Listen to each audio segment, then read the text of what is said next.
here is my honest JBL Tour One M3 review with sound comparisons against most of its competition. Are these worth $400? Let's find out. Hey there, if you're new to recordingnow.com, we purchase every product we review with our own money on a mission to build the most comprehensive database of honest, unbiased headphone and wireless earbud reviews, detailed head-to-head comparisons, and overall rankings to help you make a more informed purchase. In addition, I use my background in pro audio to create custom EQ settings for all of these headphones to get the most sound quality potential out of them. To access those settings, click the link to the full blog post in the description or in a pinned comment below, or use the chat bot in the bottom right, type in the model name plus EQ. Alright, so starting with comfort, the JBL Tour One M3 is a bit lighter than average at 278.8 grams on my scale. To put this into perspective, the only two headphones that it currently competes with that are lighter is the Bose QC Ultra and the Sony XM6, along with the XM5 and XM4. Everything else for the most part is going to be heavier. Now, what I really love about the JBLs is that they have plenty of interior ear cup space, so my ears are free inside the ear cups, and they have fairly plush and high quality ear pad cushions and headband cushioning. Also, out of the factory, the clamping force is pretty minimal. So overall, the JBL Tour One M3 gets a perfect 5 out of 5 comfort score, which is quite rare. Alright, so moving on to features, build quality, battery life, and noise canceling performance, which we'll combine into a single score.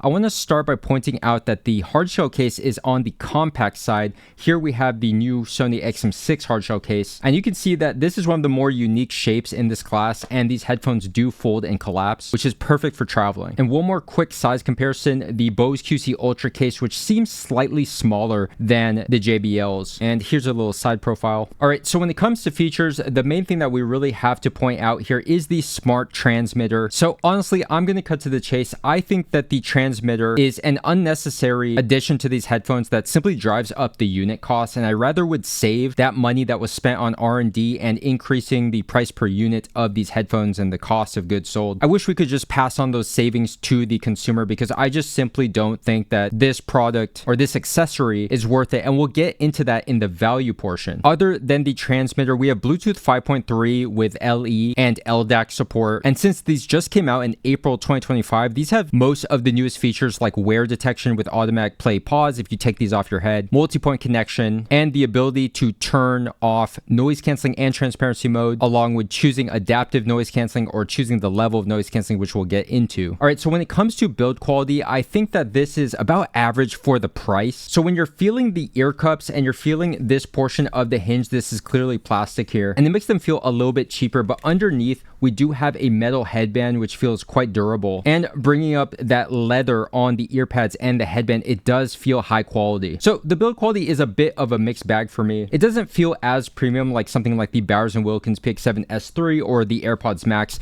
but it does feel more premium than the Sony XM6. Alright, so moving on to battery life, the Tour One M3 is rated at 70 hours, but that's with noise canceling off. These are 40 hours with noise canceling on, so these are above average for battery life. Alright, so moving on to the noise canceling performance. Now, this headphone having just been released in April 2025, which is about the same time as the Bathys and Wilkins Px7 S3 and the Sony XM6, so this is one of the newest models in the space competing in this price range. The marketing material hypes up the noise canceling with its 8 mic true adaptive noise canceling 2.0 with real-time adjustments. But I gotta be honest here, I was a bit disappointed with the JBL Tour One M3's noise canceling performance in real-world situations, such as walking around and working out with them on. First of all, the strength of the noise canceling itself didn't seem to block out as much exterior ambient noise as the XM6 or even the Bathys and Wilkins Px7 S3, but also not as much as the previous generation's Elite like the QC Ultra and the Sony XM5 or the AirPods Max for that matter. So I tried everything with the JBL, from using the adaptive noise canceling mode to selecting the level manually and just setting it to the max setting,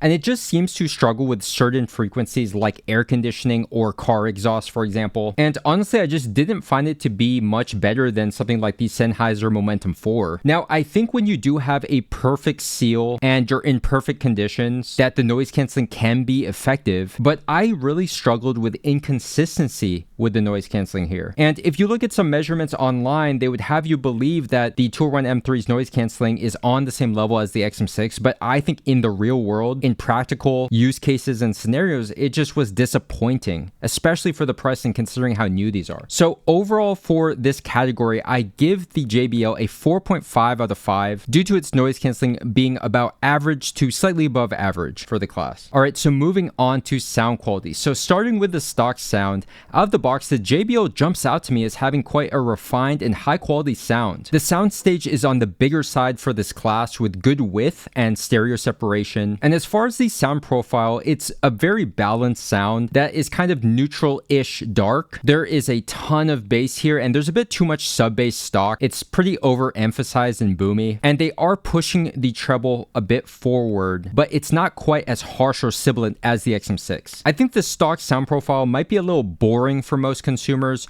so we're going to move on to talking about the EQ, and luckily these come with a very flexible 12-band EQ, and these headphones take EQ very well, which is to me a sign that there's superior hardware underneath the hood. So right now I have one EQ setting called V1 mainly for pop and hip hop, but it actually works quite well for watching movies and TV. Check out the full blog post to access those settings. So talking about the sound quality after EQ, my main goal was to make these a little bit more exciting, a bit more consumer friendly while taming the bass, which is too overemphasized. It's a little too boomy. And thankfully with that 12-band EQ, we are able to achieve our goal and make these sound even better. All right, so moving on to the sound comparisons, let's start with the XM6. I think that the Tour One M3 seems to do everything just slightly better than the XM6. It's more spacious with a wider soundstage and better spacing. There's slightly more detail without that harshness or sibilance in the treble. It's just a bit smoother overall. Both of these have plenty of bass and sub bass. And I think the X factor is that the JBL takes EQ better than the XM6. So I think that the hardware is superior and you have a little bit more flexibility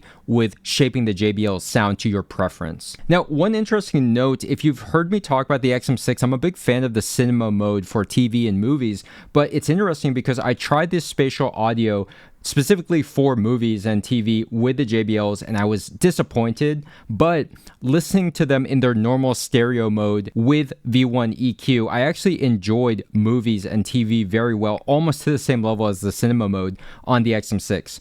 Not quite as spatial, but very detailed and having enough spaciousness and soundstage to feel immersive. Again, another reason why I think the JBL has very good sound quality. All right, so bringing up the PX7 S3, I do think the S3 has slightly higher sound quality as a whole, but they're very competitive with each other. I think the JBL actually has a wider soundstage, but the S3 has more resolution and detail and clarity. I think what holds back the PX7 is that 5-band EQ in the Bowers & Wilkins app is very limited, not just because of the number of bands, but even when you're tweaking the settings, it just doesn't seem to have as much of an impact as the EQ for the JBL or the Sonys. Now, bringing up the AirPods Max, the AirPods has the more exciting and consumer-friendly sound out of the box, whereas the JBL is more accurate, it's more balanced and kind of boring, but the 12-band EQ allows us to create a consumer-friendly profile while retaining a higher level of fidelity overall over the AirPods Max. Honestly, I think what this comes down to is the JBL having a very, very effective 12-band EQ, giving us more versatility overall versus the AirPods. With the Bose QC Ultra, these two actually sound somewhat similar after EQing both of them to taste. The JBL does have that higher level of resolution and fidelity, but I found the QC Ultra to be very competitive in terms of just pure enjoyment because both are on the wider end of having soundstage and spacing. But when it comes down to those micro details, the JBL has the better dynamics. All right, so the Momentum 4 with V2 EQ, these are actually more similar than different, especially after EQing both of them. The JBL takes EQ a fair bit better than the Momentum 4, so I think that the hardware is slightly superior underneath the hood. I find the sound to be a little fuller and more impactful on the JBL due to slightly better dynamics and being able to handle more volume without losing clarity. All right, so bringing up some of the high-end contenders, the Focal Bathys, I think this is where the line gets drawn, where the JBL Tour One M3 is not able to jump up to that high-end sound quality. And again, I think the Bowers & Wilkins Px7 S3 is also higher sound quality as a whole. The Bathys takes those things even further. It has an even better soundstage that's more expansive expansive, has better spacing and separation than the JBLs. Even though the JBL has a ton of low-end bass and quantity, I prefer the presentation on the Bathys, which is punchier and more impactful, while also just being tighter, whereas the JBL can be a little bit loose with its sub bass. And what I think it really boils down to is that the Bathys is able to have the audiophile technicalities while still being a more engaging and fun headphone to listen to, whereas the JBL has a tendency to be a little bit more on the boring side. All right, so one of the other newest entrants added to the database is the Cambridge Audio Melomania P100, and this is another headphone that clearly separates itself in the higher end of the class versus the mid-range of the JBLs. The P100 has even more soundstage and spaciousness with better details and clarity. One area where the JBL is superior is probably going to be that bass response, which it simply has much more quantity. And both of these headphones take EQ extremely well, so they're very versatile and flexible, which again speaks to the quality of the hardware inside both of these headphones. All right, for sound quality, I give the JBL Tour One M3 a 9.1 out of 10 after EQ. It's definitely towards the upper end of that sub $600 class range, and I find them to be very impressive, and the gap is closing between the high end and the mid-range of these headphones. All right, so moving on to value, the Tour One M3 currently retails at $399.95 with the smart transmitter. Now, I did see online when I was searching that there should be a product listing, I believe, for a version without the transmitter for $349, although I can't seem to find an active listing at the time of this video. So honestly, my personal opinion is that I think close to $400 for a pair of JBL headphones with average noise canceling performance is a bit hard to swallow. Their strengths are that these have amazing comfort and very good sound quality, but my experience with its noise canceling was a bit on the disappointing side, considering these are newer and there's a lot of marketing about its noise canceling capabilities. So at the full $400, I'm just having a hard time seeing the value. Whereas if there is a listing that has the transmitter taken out and it's just $350, that's where I start to see these be more of an appealing package. But to be honest, I think if they actually drop down to $300, these would really be a very competitive product as one of the better all-arounders in the class. Right now, there's just so much stiff competition between the Sony XM6, the Bathys and Wilkins Px7 S3. It's just hard for me to place where the JBL should be in this class. So for value, I give them a 3.5 out of 5. I'd give them closer to a 4 if we take out the transmitter, save ourselves $50, but it would be even better if these were around that $300 price range. All right, so overall, I give the JBL Tour One M3 an 8.8 out of 10 due to its excellent sound quality and comfort, but ultimately, I think it gets held back by its somewhat average noise canceling performance, and that ties into the value score also being lower, because at the end of the day, this class is the wireless active noise canceling headphone class, so to have noise canceling that isn't really at the top end, especially being a newer product, is the main reason why it's hard for me to see the place of the JBL in the landscape right now, because, you know, for my money, if I'm spending over $400 or so, I would definitely be looking towards the Bathys and Wilkins Px7 S3. Honestly, I found the Bose QC Ultra to have better noise canceling, and this is just as competitive when it comes to the comfort and the sound quality as well. And of course, you have the latest greatest